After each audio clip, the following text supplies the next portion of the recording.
Africa would if Africa could. America could if America would. Africa can't and America ain't, so you got to stand up, black man. If you got strong shoulders with no developed leadership, you just got a lot of potential power that never realizes itself. Or if you got developed minds and you don't have the strong shoulders, then you have great thoughts, but you have no power. And so until we stop playing each other off and pull together those giants of thought, then we cannot make real substantial progress. The following program is from NET. It's Soul, and this is your announcer, Jerry B. Tonight on Soul, the Right Reverend Jesse Jackson. And tonight's host, the producer of Soul, Ellis Hazlett. Brothers and sisters, I have been given a rather awesome task tonight, and that is to describe in a measure what I do. Basically, I'm a minister, but beyond that, I am an organizer and a mobilizer. And based upon some of the conversations that we have had, you would be interested in organizing techniques, organizing style, organizing method. Just how does one put together a movement, so to speak. Fundamental to organizing, however, is communicating. And so in some measure, I have been fascinated lately by the various styles of communication as I've watched the great preachers, say on the order of Reverend C.L. Franklin, Dr. Martin Luther King Jr., or even the oratorical style, say, of the late Malcolm Shabazz. Latter-day communicators, however, appealed to me quite a bit, and they would come in the form of, I guess we might call them latter-day poets. Nikki Giovanni, Imam Mubaraka, Gwen Brooks and Don Lee, and even Marvin Gaye, who has the capacity to put poetry to music. A really kind of new form, a new style of communicating where people can grasp great concepts and can kind of chew them and kind of make sense out of them. Nation Time by Imam Mubaraka has become a theme for those of us that use it all around the country, because Nation Time kind of signifies historical perspective. It kind of indicates what time of day it is. During some of my more serious moments of trying to do major communicating in this new form, I've put together 2 or 3 bits of poetry that I would like to share with you. And the first one is a poem called Survival to Me. And this poem was trying to get at where people are. And I observed a lot of people who were trying to communicate, but who were actually missing the people. The example I use oftentimes is that my grandmother, who is about 66 or 67 years old, who can neither read nor write, which means that the sum total of all of the president's programs and the black programs and the grassroots programs, the sum total of all of those programs do not amount to having taught her the 26 alphabets. I mean, they've just missed her, and they've missed thousands of others just like her. And so during this period when we talked quite a bit about survival, I wrote a poem, Survival to Me. Survival to me. I would be good if I could. I want to eat, no bread, little meat, so I steal. Not for a thrill, but a chill to me. Preach to me, preacher. Teach to me, teacher, to me. Me hungry, me naked, me desperate, me cold. Promises good, but promises old. Preach, teach to me. I want to drive to survive, be alive, thrive, arrive. Be kind to me, but don't give jive to me, Talk to me. My drive to survive is stronger than my will to be understood. I was good as long as I could, but my condition welcomed the ammunition. I don't live to kill, I kill to live. So survival teachers, survival preachers, radicals, revolutionaries, philosophy good, ideology good, personal feelings good, unity good, black pride good, rapping good, help the brother over yonder, where we come from, or where we're going. All that's good, but speak to me, to me.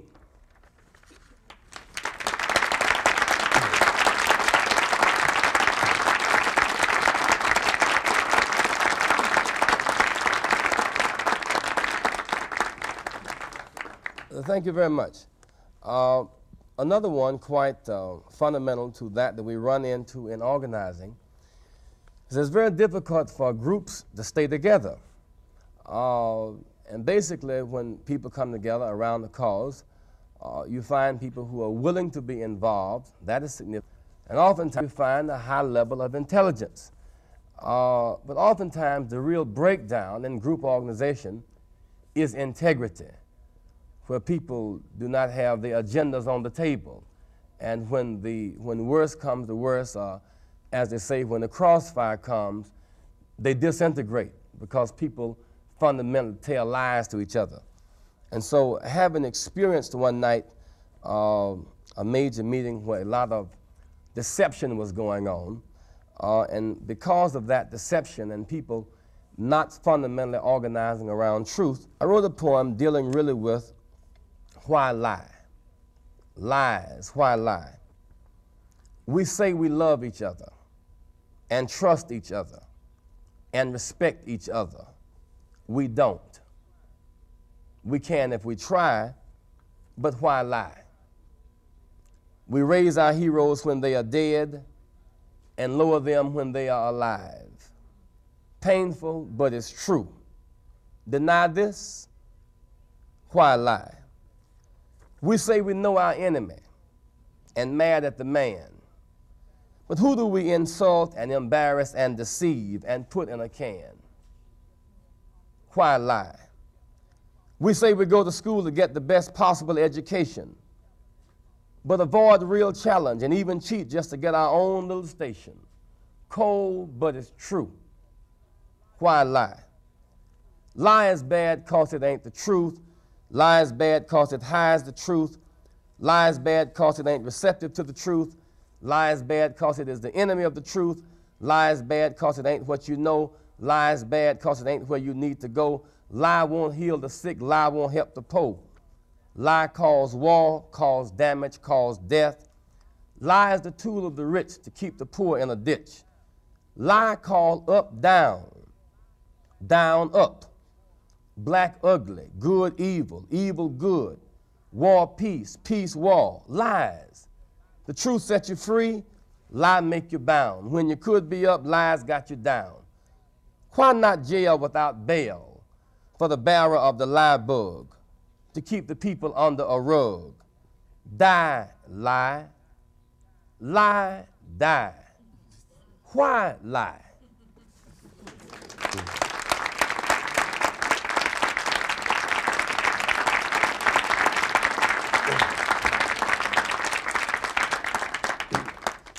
And so the whole question of survival and speaking to the people who are furthest away from the necessities of life becomes a fundamental principle of organizing, but also challenging people to deal in truth. I mean, if we're weak, admit that we're weak, and then organize to get strong. But don't say that we're strong when we are in fact weak, because by doing that, we create a terrible gap between what we talk about and what we actually do. What we may call a gap between our creed and our deed. Fundamental to organizing is that as we go from city to city, trying to mobilize people around particular causes, trying to organize and put together sustaining community organizations, usually when you go to a town or even to a college campus, there's a very simplistic question that's usually asked. And that question is, what is your program? And in a real sense, that is the simplest question to ask for somebody who simply is trapped into thinking that historically the problem of black people has been lack of program. All of the great black leaders have in fact fundamentally put together sound programs, and if those programs had been implemented, we would be further along the line towards some real concrete form of liberation. One, for example, may look at Booker Washington. And no matter how you deal with his politics in the context of where he was coming from, his whole bit of drop your buckets where you are and control your own thing and develop skills is about where we are now. Dropping our buckets, control our community, learn how to build our own houses, how to control our own thing.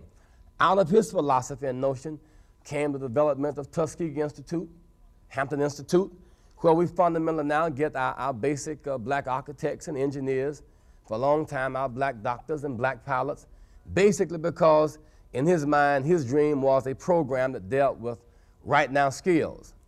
On the other hand, Dr. Du Bois is very strong toward us not relinquishing at any cost our fundamental liberal and basic civil rights, which also was sound. One of the great tragedies is that nowadays we find it necessary to choose between Booker Washington and Du Bois, when the fact is one was talking about the talented 10th, the other one was talking about the disinherited 90th, and you need the developed minds of talented 10th to connect with the strong shoulders and the mass power of the disinherited 90th.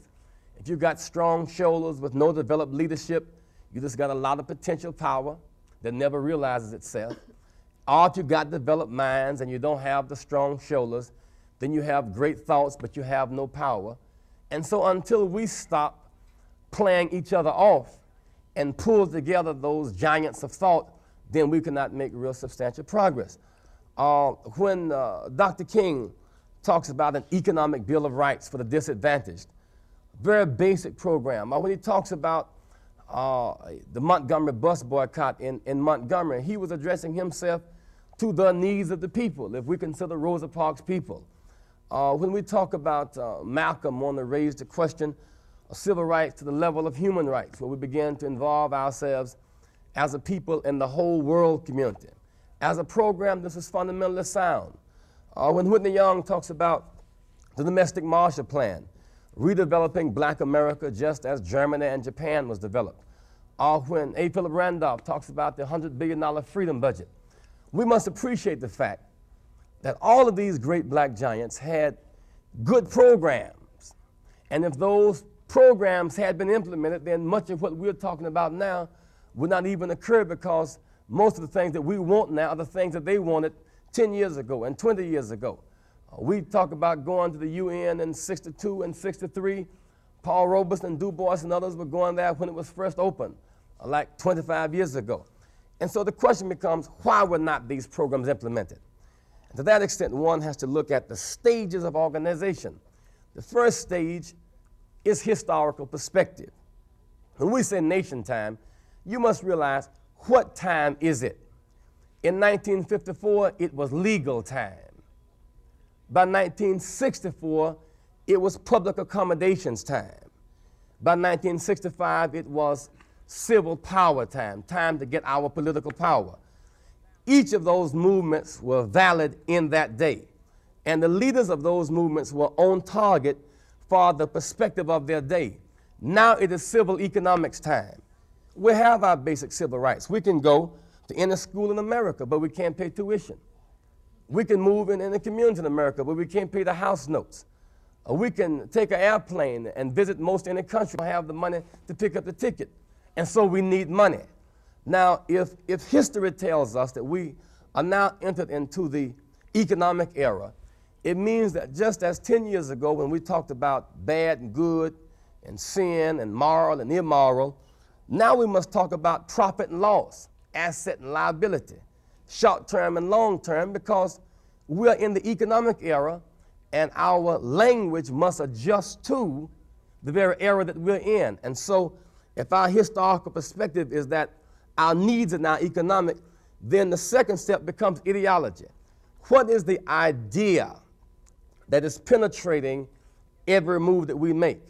If we assume our problem is economic, that the solution is economic, that the goal is economic, then our ideology has to deal around an economy that gives dignity to people that regenerates people, that gives them a job or an income, that takes food stamps out of their hands and puts money in their hands, that takes away those humiliating blue cards at the hospital, take away those badges of poverty and shame. And so whether we're in a community organization or whether we are in a church, no matter where we are, our ideology, the prevailing idea for 1972 when presidential candidates come our way is not, will you kiss a black baby on the jaw and identify with black people? It is not, do you socially dig us? Because we're not looking for social judgment by white leaders. We're looking for economic development using our own tax money, which is about $15 billion a year as our economic base.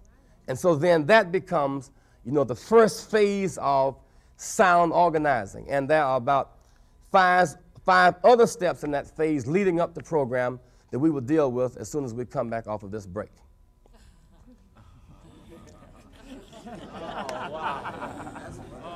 I'm sitting with the Right Reverend Jesse Jackson, and he's gonna. Jesse, why don't you finish the thought that you had before we interrupted you to lay on that Southern man? Yeah, my basic concern is that it's very simple just to say we need program, and I'm trying to establish the fact that our basic civil rights organizations and basic black leaders have always had sound programs, but there are some other fundamental steps that precede program that we don't take into account. The first one, of course, is historical perspective, that is knowing what is the great issue at that moment in history. The second one is to form an ideology or an idea that grows around what time it is. The third step involves leadership. And leadership is a compound word, leader and ship.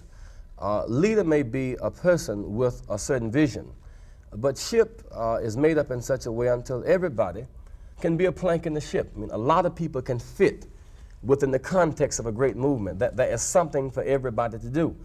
And the leader serves as a symbol, oftentimes around which people rally, or a magnet that draws people, and sometimes as a guidepost that basically gives direction.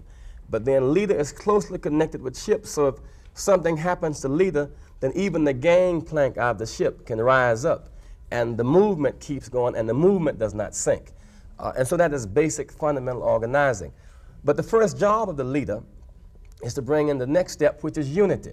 We often cry unity, but it takes a strong leader to really bring off unity by pulling certain forces together. You notice the president, generally after his election, at his January 20th, his first speeches, he comes off saying something like, I may be from the Republican Party, and my opponent was from the Democratic Party, but the election is over now. And so even though some of us are Democrats and Republicans, rich and poor, black and white, we are all Americans. All he is really saying is that his first job as leader is to move toward unity. And so our first task now is to pull together the head of the NAACP, the Roy Wilkinsons and the Vernon Jordans from the Urban League, and Dr. Abernathy from SCLC, and George Wilder from NWRO, and Imam Baraka. And the first move is to pull off the unity, but it takes a certain measure of strength on the part of a leadership to pull that off. Then once you get your leadership, then you have your unity. You protect that unity in the next step, which is organization, which is an organized moving force with many parts. From organization, then you get power. And once you get power, then you can project program. But you can never have program unless you have power. You can't have power without unity. You do not get unity without leadership, and you do not get leadership unless you have the ideology, and you don't get that unless you have historical perspective. And so if one begins to kind of see this scheme, one then can see organizing as a scientific process. If one begins to see this scheme, one forms an organization such as you have formed. You have formed a new organization. It's called PUSH. Could you run down to us, number one, what PUSH stands for, because the letters represent something? Well, it stands for People United to Save Humanity. People United to Save Humanity. And now at the moment, Jesse, where are you located? Where is the central Well, our office headquarters for now is in Chicago, 7941 South on Halsted. And of course, we are meeting every Saturday morning in Chicago, as we always have. But we're in the process now, because of the requests coming from across the nation, of taking the organization national. the organization is going out. Maybe that's why, you know, I know that very soon there's going to be a kind of an affair in New York which will sort of introduce PUSH into this area. Does that mean that you're going to establish a New York organization of PUSH? Yes, we have had quite a few inquiries from friends of ours in New York, other persons interested in the organization. And so Peter Long, who incidentally works at the Apollo Theater, who is one of our board members, has pulled together a group of persons. And on March 26th, they're having a soul picnic where we are going to honor in great detail a lot of black heroes and black heroines that people have virtually forgotten. In fact, if they ever knew them. Our basic position is that we have a job ourselves as a people to stop complaining about the fact that the Academy Awards or whoever don't honor our people. It becomes our job to offer our shoulders to put our people on. Great black people standing in a hole, giants appear to be a midget, but that's because they're standing in a hole. If they're standing on the ground or standing on our shoulders, they appear to be the giants that they really are. And so a broad cross-section of persons will be involved. Of course, the byproduct from that will be a fundraiser, and we will use the monies from that fundraiser to establish our Economic Action Task Force in New York. Obviously, Jesse, you're very much for unity and organization. But before I go on, I want to congratulate you on Black Expo in Chicago. I think it's one of the most fantastic events that's happened in this century. I think we ought to give Jesse a round of applause for Black Expo.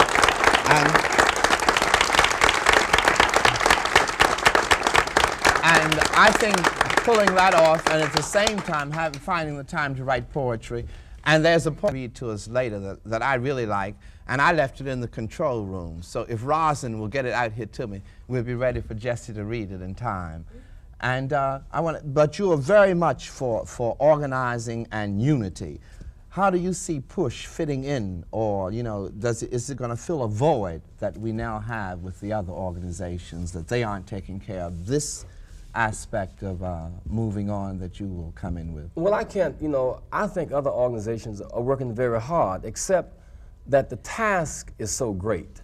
I mean, people in NAA and Urban League and other organizations are actually working hard, but the task is so great. And oftentimes, we spend our time criticizing other black leaders and other civil rights organizations rather than joining them, helping to fight the foe that has them seemingly standing still. It's not often that they're standing still, but the enemy keeps growing bigger. And as I keep saying, that's why we can't get trapped into, you know, 100 years ago it was house slave, yard slave, field slave. That was the division. Now it's, you know, black, Negro, colored, super nigger, and all other kind of little funny labels we use, bourgeoisie, proletariat. And the problem is not where black doctors live. The fact is, given the number of sick people, it ain't enough black doctors living. It ain't where they live. The problem is not where black lawyers live, and ain't enough black lawyers living. And so, you know, one of our tasks, you know, is to simply tell each other to get up off of each other's back, you know, and know who the enemy is. You know, who is on the draft board sending us to Vietnam? You know, who is sending money to Portugal to enslave Africans? You know, who is it that's working us double time and not even giving us single time pay? You know, we must know who our enemy is and get up off of each other's back. And so at that level, PUSH hopes to challenge some people who engage a lot, you know, in this kind of messing with each other. On the other hand, you'd be surprised, and maybe it's kind of really embarrassing, the fact that most of the civil rights leaders and groups simply will not pick up the telephone and call each other. And I don't have any magic in the thing, but I mean, I simply called Brother Roy Wilkins on the phone and say, Roy, I want to talk with you about something on my mind, and we talk. I call Imamu Baraka and say, Baraka, I think I see something, what do you see? And we talk. I call Vernon Jordan and we talk. And there is a readiness to talk, but seemingly no one takes the initiative to start the talk process going. Very important. And so now if there is a higher measure of unity going, it is because we intend to go out of our way to bring about the communication. And once we communicate and overcome the little petty rivalries and replace cooperation with competition, and develop simply the capacity to love and to respect each other, to challenge each other's judgment, but not spend a lot of time challenging each other's integrity. Once that kind of dynamic start coming together, because what? They feel secure in each other's presence. And if I feel that by coming to this meeting, you're going to be attacking my integrity, then I basically am going to shy away because I don't want my integrity attacked, you know, all of the time, and other people. And so if we develop this capacity, you know, to ask and to relate, and basically if our hearts are right and our heads are in tune, we can do some beautiful and some miraculous things. Jesse.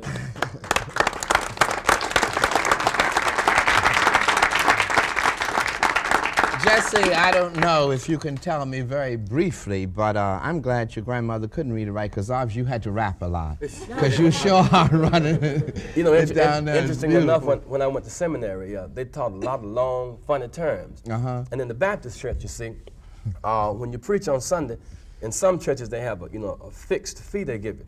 But in the Baptist church, they take up collection. And if they say, son, today it was good speech, that means that you talked, but you didn't communicate.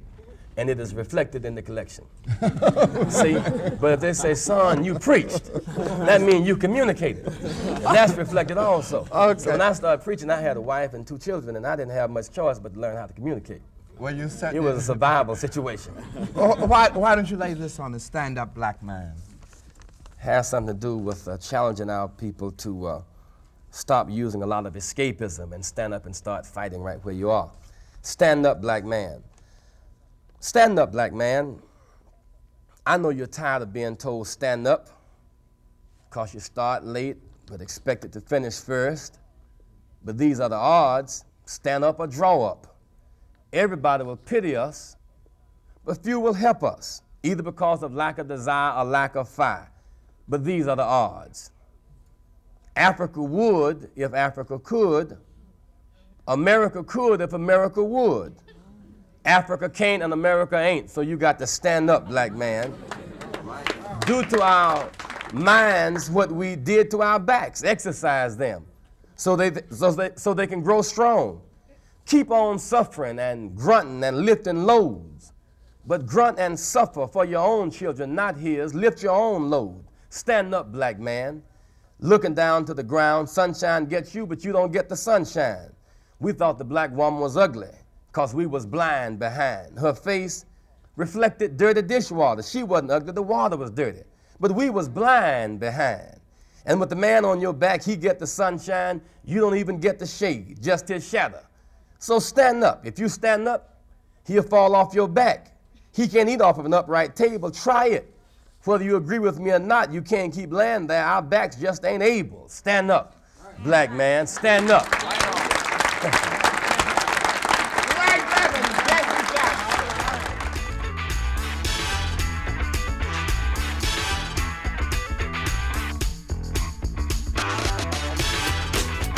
This series is made possible in part by a grant from IMS, Interdisciplinary Metropolitan Systems, Incorporated.